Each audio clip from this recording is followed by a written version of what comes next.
Bonjour. Quand la rivière sort de son lit, bon nombre de pêcheurs restent tout simplement à la maison. C'est vrai qu'il n'est pas facile de pêcher pendant les crues parce qu'il faut avoir une parfaite maîtrise technique et surtout choisir les bons postes. Mais c'est dommage de se priver de ce moment exceptionnel parce que la pêche est très productive. Nous allons voir où et comment pêcher. Avec plus ou moins d'intensité, chaque année, le même scénario se répète. Les pluies automnales viennent gonfler nos rivières qui ne tardent pas à déborder. Les bois morts et les branches sont emportés, les prés inondés, les fonds totalement modifiés et la junte aquatique bouleversée. Incapables de résister à la violence des flots, tous les poissons, quelle que soit l'espèce, n'ont qu'un seul objectif, s'abriter. Tout obstacle susceptible de ralentir la force des courants est inévitablement squatté par un très grand nombre de locataires. Mais les refuges se réduisent d'heure en heure comme peau de chagrin et beaucoup de poissons périront dans cette aventure. La promiscuité dans laquelle se retrouvent les rescapés est difficilement imaginable. Il s'agit là d'une cohabitation forcée pour tous les poissons. Malgré tout, les carnassiers vont très vite reprendre les choses en main, redevenir les maîtres des lieux et imposer de nouvelles règles. Les bons postes, nombreux au début, diminuent au fil de la montée des eaux. Les poissons se répartissent en petits groupes, partout où l'eau est la plus calme. Mais si l'eau continue de monter, l'obstacle qui freinait le courant peut être très vite entraîné, et ils doivent alors à nouveau se déplacer. Certaines parties de fleuves et rivières plus ou moins canalisées ne présentent plus sur leurs berges aucun abri. Premières piles de ponts, entrées de canaux, bras morts ou sablières sont pris d'assaut et occupés en permanence. En revanche, certaines rivières offrent de nombreuses zones de repli, telles que les prairies inondées, les berges creuses, les remous ou les amortis de courant. Plus le nombre de ces refuges est important, plus la quantité de poissons présents sur chacun d'entre eux diminue.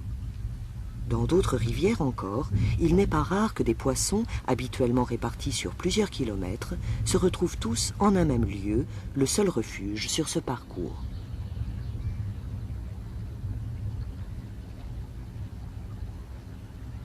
Parmi les techniques, 3 sortent vraiment du lot, et ce en fonction des carnassiers recherchés. Alors je vous conseille tout d'abord, si vous pêchez le sand, de le pêcher au verre manié. Si c'est le brochet qui vous intéresse, eh bien vous le pêcherez au vif, au flotteur. Et si ce sont les silures, les grosses silures, eh bien ce sera le bouquet de verre à la tirette. La subtilité de ce type de pêche pendant les crues réside dans le fait qu'on doit pêcher lourd tout en restant sensible. Alors lourd, on comprend pourquoi, parce que les courants sont violents, mais sensible parce que les carnassiers demeurent malgré tout méfiants. Prévoyez suffisamment d'hameçons, d'appâts et de bas de ligne, parce que les accros sont fréquents et vous risquez de perdre pas mal de matériel. Le verre est considéré par certains comme un appât universel. Il est vrai que tous les poissons en mangent, mais tout particulièrement pendant les crues. C'est la taille du verre et sa présentation qui permettent de s'adresser à une espèce précise. Pour le cendre, un gros lombric appelé ver à tête noire donne d'excellents résultats. La prospection s'effectue vers l'aval. Il convient de laisser dériver l'appât dans le courant, le maniement se limite à quelques tirées. Le montage est composé d'une balle nickelée d'une quinzaine de grammes, d'une perle, d'un émerillon, d'un bas de ligne d'une longueur de 40 cm et d'un hameçon triple numéro 3. Le principal problème des crues est l'abondance d'obstacles jonchant le fond. Tout d'abord entraînés par le courant, ils finissent toujours par s'échouer dans un endroit calme. Dans ces conditions, seul le montage avec flotteur, lorsqu'il est réglé correctement, rend possible de faire évoluer le vif juste au-dessus des encombres et de prospecter ainsi de vastes zones d'une façon itinérante. Utilisez un flotteur coulissant d'une portance de 20 à 30 grammes. Un fil d'acier d'une résistance de 5 à 7 kg est indispensable. Le vif est éché à l'aide de 2 hameçons numéro 6, un simple à œillet et un triple. Est-ce pour leur odeur ou parce qu'ils les digèrent très vite? ou peut-être tout simplement parce que beaucoup de gros vers finissent à cette époque leur vie dans la rivière, que les silures en raffolent. Il faut malgré tout que la bouchée soit conséquente. 3 à 4 gros vers de type canadien sont un minimum. Il est impératif que la plombée de ce montage soit réalisée par plusieurs chevrotines pincées sur un nylon de faible diamètre, sinon bonjour la casse. Un morceau de matériau flottant, incorporé entre les 2 hameçons simples numéro 3, contribue à rendre l'appât encore plus attractif.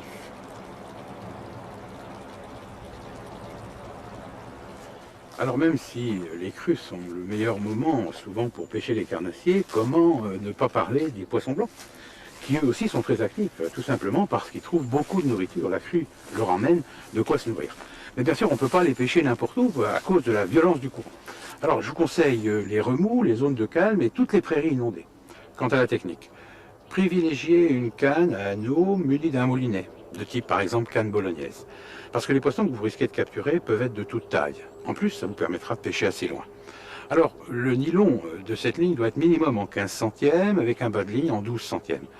Munissez cette ligne d'un hameçon numéro 14 ou 16 et d'un flotteur de 3 à 5 grammes.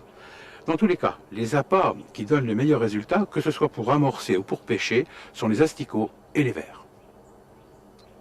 Après la pêche au cou, il nous faut aborder la pêche des carnassiers d'une façon sportive. Alors c'est pour cette raison que j'ai donné rendez-vous à Pascal, qui est un pêcheur sportif de carnassiers que je connais de longue date, et que je croise, quelles que soient les conditions du moment, au bord de l'eau, et j'ai envie de lui poser la première question.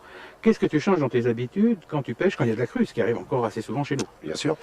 On va rechercher déjà les calmes, D'accord. toutes les cassures qu'il y a entre les courants et les virages, pour insister longuement sur ce genre de poste. Parfait. Et on peut trouver aussi bien au niveau des embranchements de sablières, Les communications, les communications de rivières, de choses canaux, comme ça. voilà, donc tout ce qui communique les zones de calme avec le courant. Exactement. Quelle technique tu prends pour pêcher dans les périodes de crue? Les techniques sont le mort-manier, bien sûr, classique, le leurre souple, Parfait. en insistant sur certains plombages suivant les profondeurs. Donc tu vas pêcher plutôt lourd quand même? Plutôt lourd, surtout en cette période où ça l'eau court fort. où ça court vraiment fort.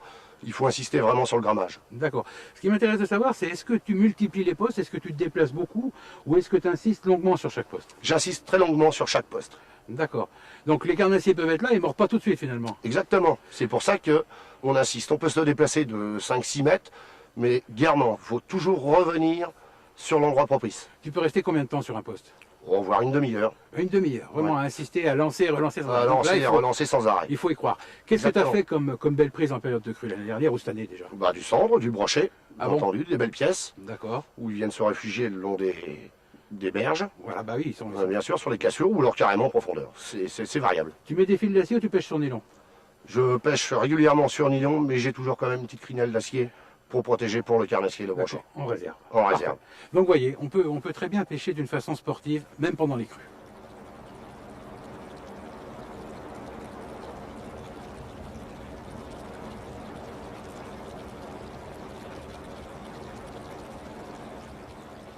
Mon premier conseil, il en est des crues comme du bon vin. Les années se suivent mais ne se ressemblent pas. Alors ne parlons pas de ces mauvaises années où la crue dévaste tout sur son passage, mais parlons plutôt des bonnes années, où l'eau monte lentement et régulièrement. Durant la montée des eaux, la pêche est plutôt bonne. Quand la crue se stabilise, alors là les carnassiers n'ont plus aucune raison de se déplacer et c'est vraiment le meilleur moment. Mais attention, dès que l'eau commence à redescendre, en général, la pêche n'est pas fameuse. Quelle que soit la technique, évitez de pêcher trop gros. Prenons un exemple précis.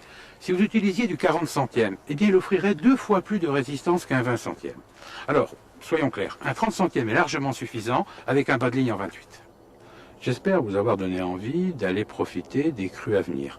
Mais il me faut également vous mettre en garde contre les risques que représente la rivière quand elle se déchaîne. Alors bien sûr, évitez d'utiliser des barques, d'aller dans des lieux que vous connaissez mal et d'avancer sur des presqu'îles parce qu'en quelques heures, elles deviennent des îles.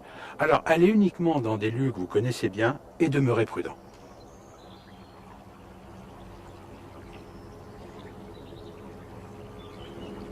Chaque automne, les plus grosses pêches de carnassiers, surtout de cendre, sont réalisées pendant les crues. Mais il est bien rare que ces crues tombent systématiquement un samedi ou un dimanche. Donc il vous faut prévoir quelques journées, soit des jours de vacances, ou avoir un chef de service suffisamment compréhensif. Dans tous les cas, surveillez les grandes pluies, car elles annoncent la montée des eaux, qui est un moment béni pour le pêcheur. À la prochaine.